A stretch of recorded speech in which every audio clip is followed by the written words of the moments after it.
my side of the story is actually fairly small.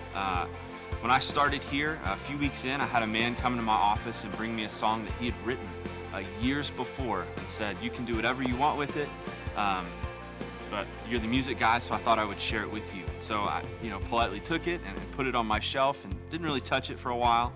A few months later, I picked it up and I said, I wonder what this sounds like, and started singing through it and reading these words, and the song just started ministering to me. I loved the language, and I thought, I want our church to sing these words.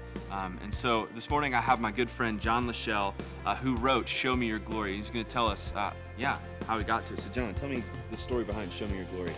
I was preaching a series of sermons a number of years ago on the glory of God. And I had a long distance trip, and I was thinking about that passage in Exodus 33 where Moses prays, show me your glory. The words ran through my head, and I began singing the chorus as we have it now. My hope was that I would remember the words and the melody when I had a chance to write it down, and by God's grace I did. Then my daughter helped me a little bit with the accompaniment, and I really like what you've done with the instrumentation. So then I wrote 4 verses, 1 verse for each phrase of the chorus. And the first verse starts out, the stars will sing at morning for their maker. Somebody asked me, don't you mean shine? I said, no, sing, because all creation will rejoice when Christ comes again.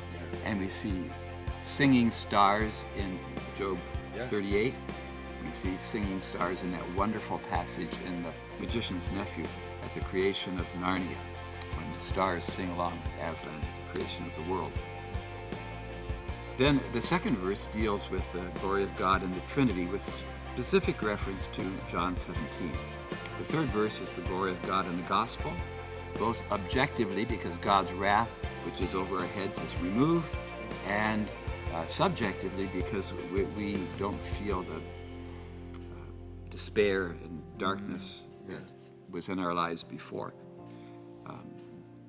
Then the fourth verse is based on primarily 2 Corinthians chapter 3, where seeing the glory of Christ in the gospel transforms us. And when we see his face at the return of Christ, then we will be perfected in glory. I love that. I love that language. So as you've written this song, what do you want our church to get out of it? I'd like the church to have content to the concept of God's glory. There are a lot of songs that speak about God's glory, glory, glory, glory.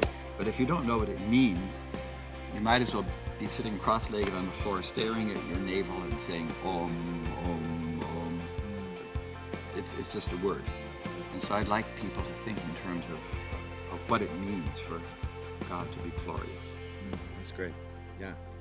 Perfect. Well, that is Show Me Your Glory. Listen to it on our new EP, Magnify, out anywhere you guys get your music. Thanks so much.